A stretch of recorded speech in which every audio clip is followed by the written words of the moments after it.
Well, morning, sports fans. What's going on? It's April 20th, 2021. Don't ask me what time the damn thing is, because I can barely see without my glasses. It's dirtier than hell. However, it's 10:53 if you want to be precise about it. We were John C. Well, we got an issue, don't we? Now, apparently we're not like Canada, thank God. If we were like Canada, we'd be suspending civil rights left and right. I don't know for how many decades we've been fighting for civil rights issues. A couple of centuries, maybe. How would you like to have police coming up to your place, to your residence, putting a device on your wall? How would you like to have the cops coming up and down the streets telling you, what are you doing? Well, shit, don't we have that already in the United States right now as it is in every damn town, every damn city, every damn state? Yet I surprised people out in Canada, in one particular province, that Canada's own laws would be circumnavigated because of the COVID-19 situation, where the elected officials didn't know what to do about how to stop the spread. So we stopped the spread by forcing people back inside their homes, ticketing them left and right. If they happen to get outside the damn house without an actual legitimate reason, you get ticketed. You get harangued. You get harassed. Because they certainly didn't know how to do it. Well, in smaller provinces, smaller towns, I can understand. They'll probably have the access, they'll probably have the cops for that. However, we still have that shit happening here. Only if you're black or Latina. If you are of Spanish ilk, this is what happens. More in a moment. Sorry about the message being disjointed and disconcerted at this point. So, in the States, in the past couple of decades, we've had the illegal search and seizures happening these days. But now when cops try to attach things to our houses, except they try to attach things to the phone lines, or try to get something or someone in trouble while they're doing illegal wiretaps, or proven to be illegal wiretaps. But in order to keep people at home, we hadn't resorted to police patrols targeting people left and right. Unless, of course, you're a different multi-ethnic race. And if the cops have a beef against your butt, they will do so. It's the hardest damn thing to admit, and it's the hardest damn thing to get through, but it is what it is, and it sucks. Because now I'm seeing that happen, and it really doesn't sit well with me. There's one gentleman online on YouTube was talking about this. It made him feel, and his rest of his town felt uncomfortable. That whoever was in charge of creating the rules in the first place decided to change it because it didn't make sense.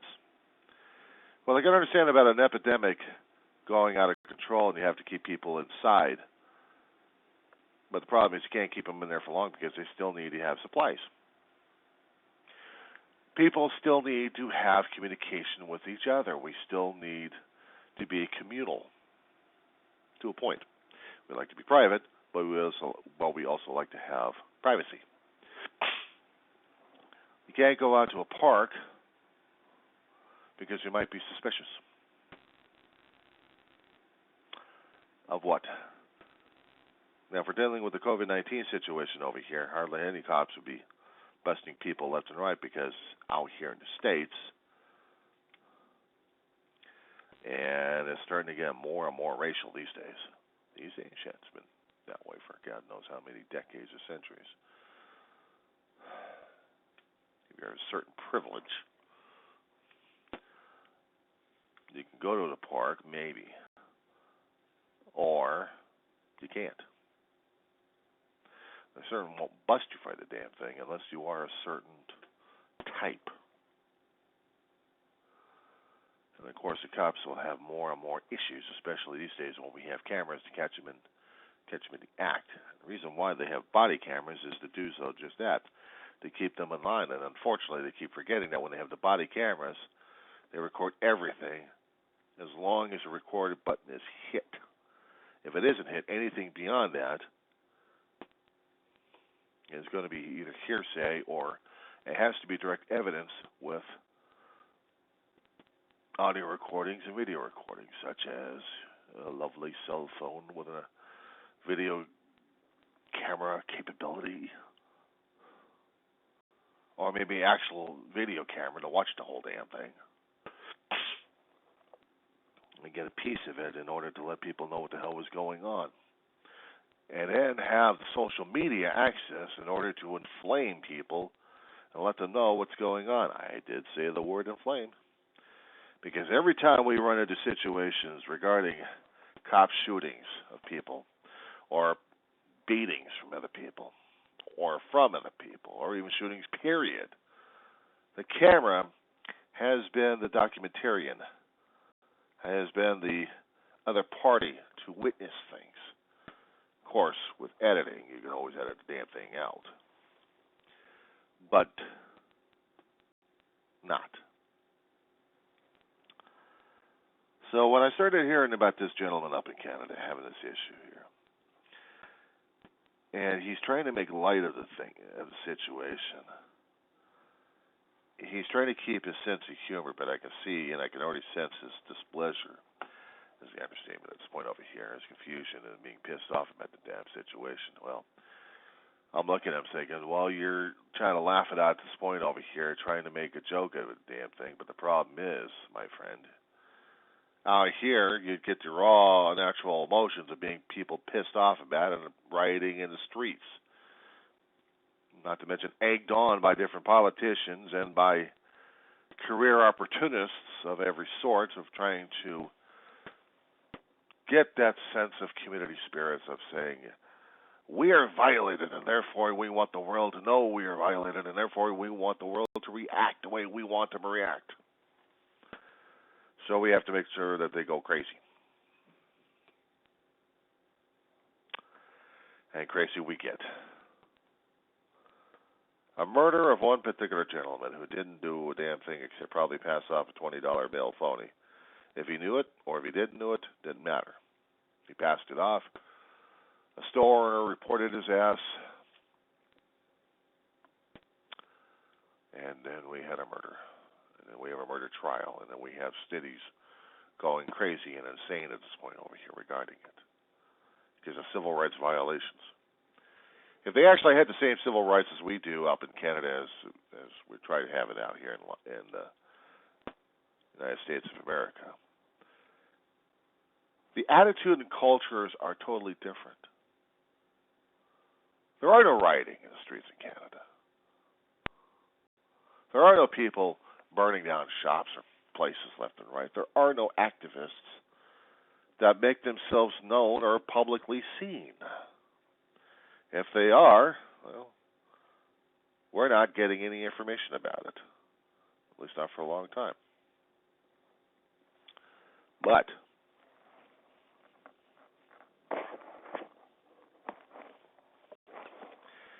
the states,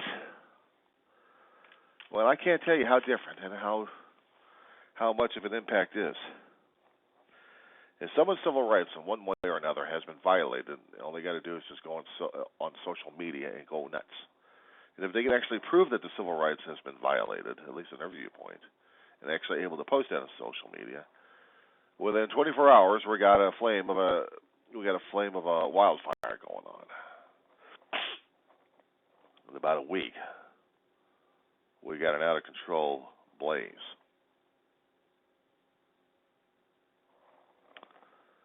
Depends on where you're raised, depends on where you live, depends on where your laws are, and how are you able to do things. Other countries in Europe, in the Baltics,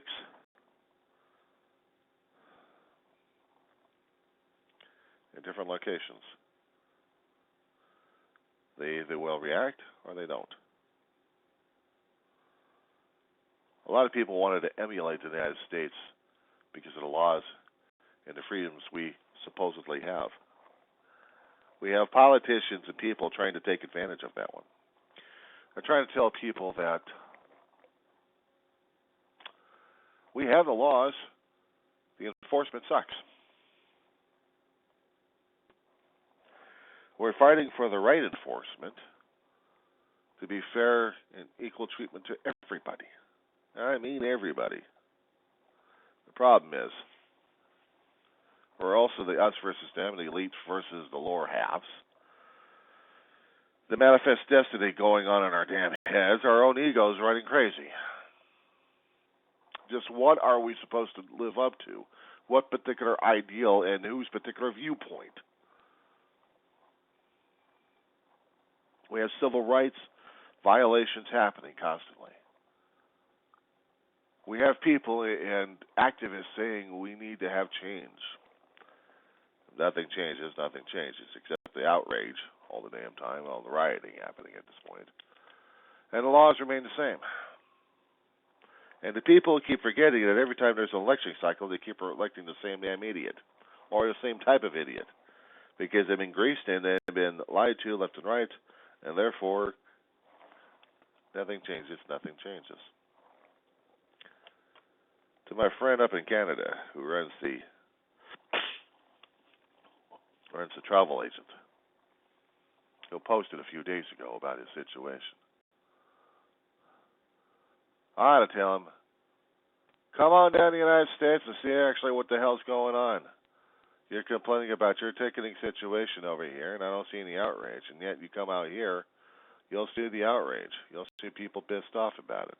You'll see the racial discrimination that's playing over here, the civil rights violations, attack on law enforcement at this point, attack on laws. And yet we have other people and politicians taking advantage everywhere and anywhere. Oh, we're having a fun time out here in the United States. You got to enjoy it.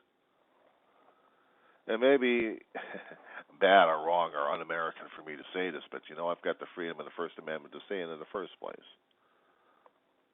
The thing is, I may have the freedom for it, but I'm not protected by the fallout or the consequences that happens. Take this with a grain of salt if you want. There was a court case back in the 70s, and I brought this up many times in my videos. And always, well, actually most of the time with the videos, I'm saying that I am just an observer. I observe too damn much, and I'm talking about my experiences that's happening all over the damn place. I'm not an expert or guru in anything. So I go by memory, I go by what I'm seeing, and I'm observing at this point over here, and I'm putting it on record. My own memories, my own feelings, my own thoughts. If people like them, fine. If they don't like them, fine. If they want to comment, fine. If they don't want to comment, fine. If they want to follow, or if they don't follow, that's fine too. I'm putting it out there so I don't forget who the hell I am and what I am. One screwed up fool and idiot. And this one fool and idiot was reminded of a story that happened back in the 70s. In one particular Jewish community, I think in Illinois somewhere, Skokie, Illinois, I think. Could be wrong. I had to Google that one. Where a group of neo-Nazis come in there just to terrorize people of the Jewish faith. Tell them that they're in charge, just by their presence. They want to march through their community, saying that the white power is there. The American Nazi Party. Oh, I'm sorry, the American National Socialists. There's still skinhead groups. There's still Nazi parties. There's still idiots still out there. Doesn't matter what the hell they call themselves. They're still fucking idiots. They're racists. Only believe in white power and white pride, and that's about it. Anyway, these schmucks came through. And They got harangued and arrested by the cops, and the racists pulled out the paperwork saying, "We have a permit." There were court cases that led all the way to the Supreme Court. They made a movie about this one, a teledocumentary on this one, back in the early 80s or late 70s on this one. And I was talking about the trial itself and about the court case and what led up to the situation. The Supreme Court of the United States of America said they had the absolute right to demonstrate.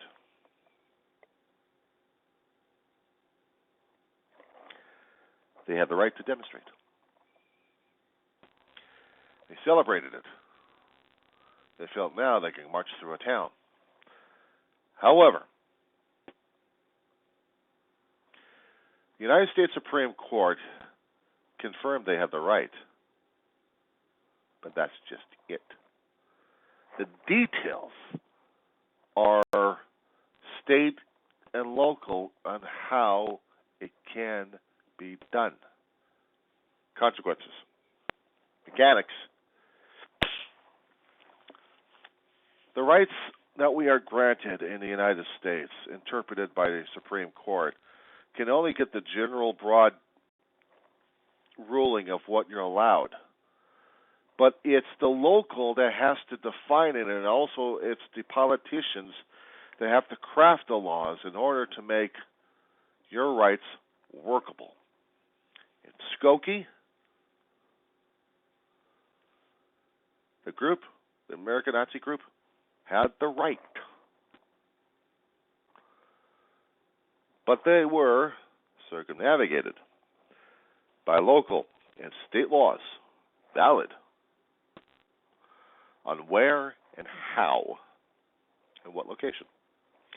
And paperwork, documentation.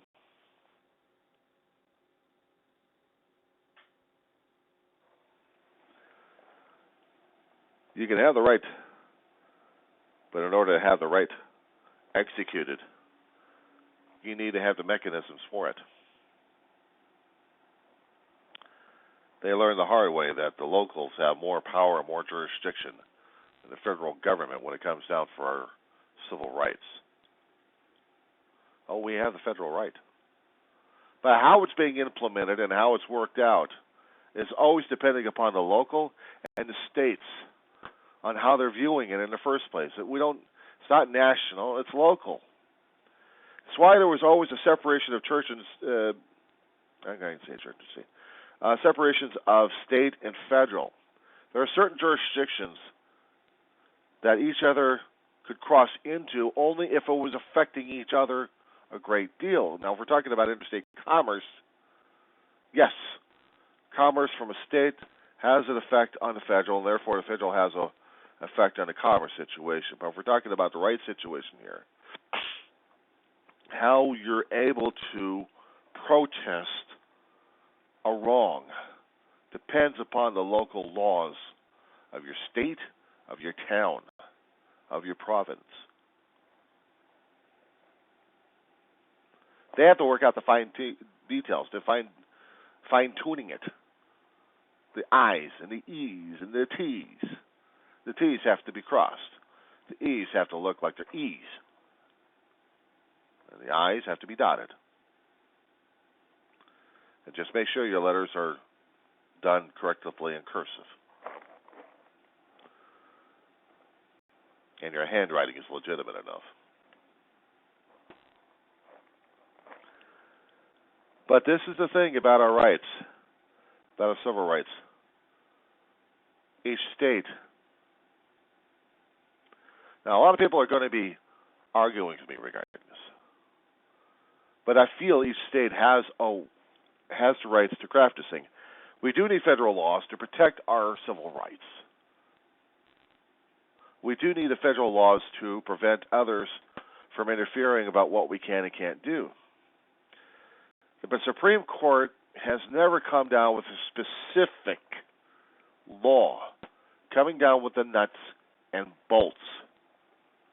They depend upon the federal government and the federal lawmakers to do so.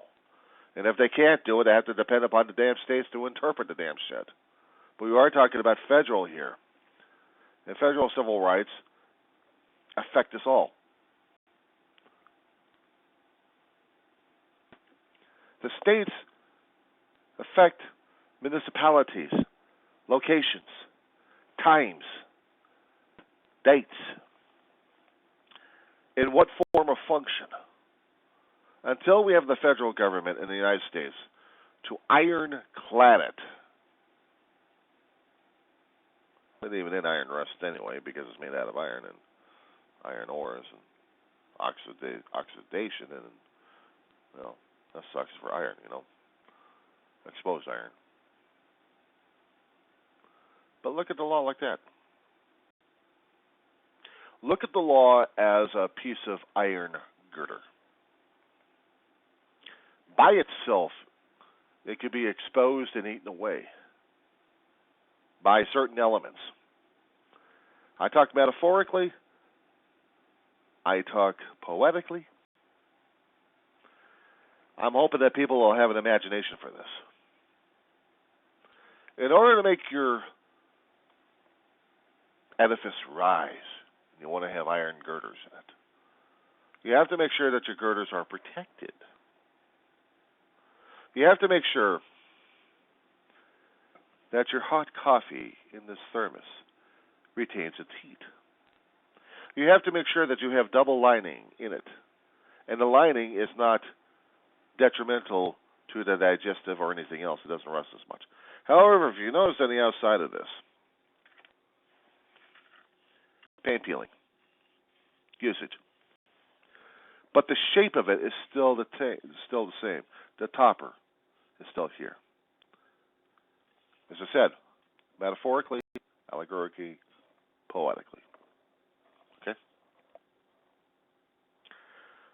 The coffee is slowly losing its heat, but it still retains the liquid. It's still warm enough for me to drink and probably burn my mouth still. It's only been overnight. It's been encased. The liquid is the law.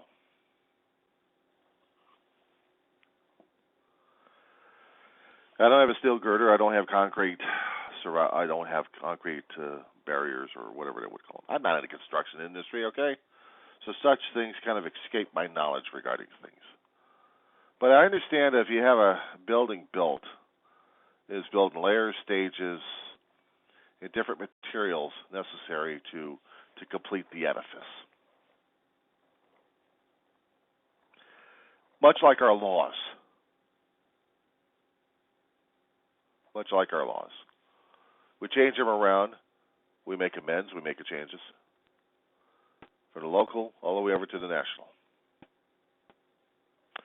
Our civil rights are same way, like laws, because they are based off the laws that we have in the land, stretching from a couple of centuries since the creation of the Constitution and of its powers granted to both federal and state level and local.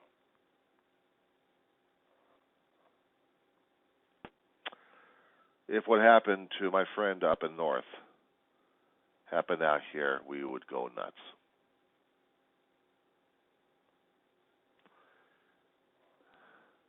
He ought to feel lucky he wasn't out here for it.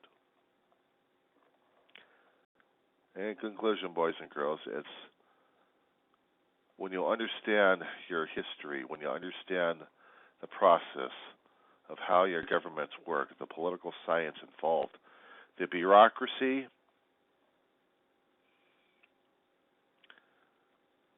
I had been in college for several years already, 2 classes at a time, slowly learning my way and trying to enjoy it, but also trying to learn from it. As a child, going through the system, I didn't know crap. As an adult, I still don't know, but I know a lot more than what I did when I was a kid. The only difference is I've got a lot more context, a lot more perspective than I had growing up.